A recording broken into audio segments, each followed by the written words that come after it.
First and best தேவனுக்கு கொடுப்பது. சொல்லுங்க எப்படி? சத்தமா சொல்லுங்க. அதுதான் தசம பாகம். பழைய ஏற்பாட்டில் ஃபர்ஸ்ட் அண்ட் பெஸ்ட் கொடுத்தாங்க எல்லாரும். புதிய ஏற்பாட்டில் பழைய ஏற்பாட்டில் நியாயப்பிரமாணத்திலிருந்து எப்படி ஆயிட்டாது? தசம பாகம் ஆயிட்டு. இந்த ஆபிரகாம் நியாயப்பிரமாணத்துக்கு முன்னாடியே நிறைய பேர் சொல்லுவாங்க கட்டளை எல்லாம் இன்றைக்கு வேண்டாம், மற்றெல்லாம் கட்டளை பிடிச்சிருப்பான், இந்த தசம பாகத்தை மட்டும் என்ன செய்வான்? கட்டளை அது நியாயப்பிரமாணம், அது பழைய ஏற்பாடு, அது என்ன செய்யக்கூடாது? ஊழியக்காரங்க வாங்கக்கூடாது. அப்போ புதிய ஏற்பாடு என்ன சொல்லுது? புதிய ஏற்பாடு தங்களுக்குள்ளதை எல்லாம் விட்டு கொடுத்தார்கள். அல்லேலூயா. நான் திரும்ப திரும்ப சொல்றேன், தேவன் உங்களையும் என்னையும் அளவில்லாமல் ஆசீர்வதிக்க சித்தமுள்ளவராக இருக்கிறார். உங்களுடைய தசம பாகம் காணிக்கைகளை தேவனுக்கு சரியாய் கொடுத்து பழகுங்கள். இது நாம் இன்னைக்கு கொஞ்சம் வர்றதை இப்படி பிடிச்சிட்டு இருக்கிறோம், ஆனா அதை கொஞ்சம் விட்டு பாருங்க தேவனுக்காக. பாருங்க, புதிய ஏற்பாட்டில் எபிரேய நிருபத்தில் 11ஆம் அதிகாரத்தில் பார்க்கிறோம். அதுதான் விசுவாசத்தின் அதிகாரம் சொல்றாங்க. என்ன அதிகாரம்?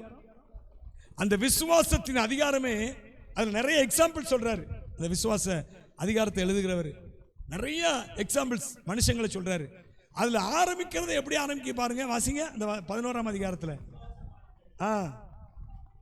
நம்பப்படுகிறவர்களின் உறுதியும் காணப்படாதவர்களின் நிச்சயமா இருக்கிறது, அதனாலே பெற்றார்கள்.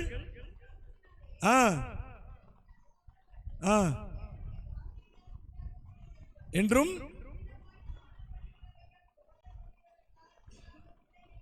அறிந்திருக்கிறோம்.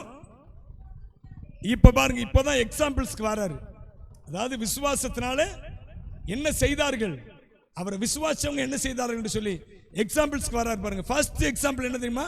ஆபேல் காயினுடைய பலியிலும் மேன்மையான பலியை தேவனுக்கு செலுத்தினான். ஃபர்ஸ்ட் பாருங்க. அப்போ ஒரு மனுஷன் கர்த்தரை விசுவாசிக்கிறான்னா அவன் முதல்ல செய்ய வேண்டிய என்ன தெரியுமா? தேவனுக்கு தன்னிடத்தில் இருக்கிற ஃபர்ஸ்ட் அண்ட் பெஸ்ட்டை கொடுப்பான். அல்லேலூயா. பிள்ளைகள்ல பெஸ்ட்டை தேவனுக்காக கொடுக்கணும். ஆமென்.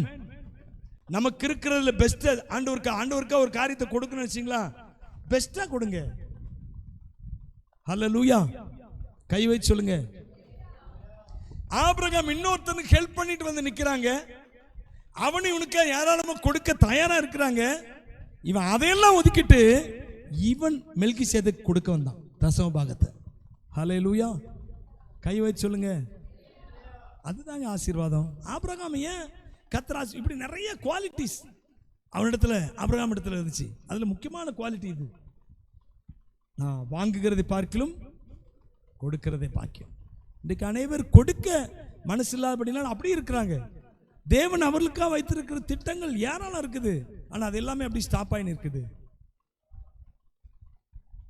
எனக்கு அன்பான தேவனுடைய பிள்ளைகள், இதற்காக நான் இந்த செய்தி அல்ல, முக்கியமாக என்னன்னு கேட்டீங்கன்னா, அழைத்தால் அவர் ஒரு ஆசீர்வாதத்தை அவர்களுக்கு கொடுத்து அழைக்கிறார்.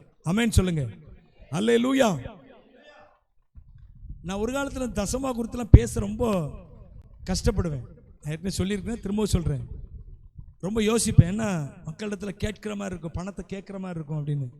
ஆனால் நிறைய ஊழியக்காரங்க, வளர்ந்த சபையை வைத்திருக்கிற ஊழியக்காரங்க, அவங்கெல்லாம் சொன்ன காரியம் என்னன்னா, நீங்க தசம பாகத்தை கொடுக்க ஜனங்களுக்கு நீங்க கற்றுக் கொடுக்காவிட்டால் அவங்க நிலைமையில அப்படி இருப்பாங்க பொருளாதாரத்தில். அல்லேலூயா. தசம பாகத்தையும் காணிக்கைகளை கொடுக்க கற்றுக் கொடுங்கள் என்று சொல்லி சொல்லி சொல்லி சொல்லி அதுக்கப்புறம் தான் நான் பேச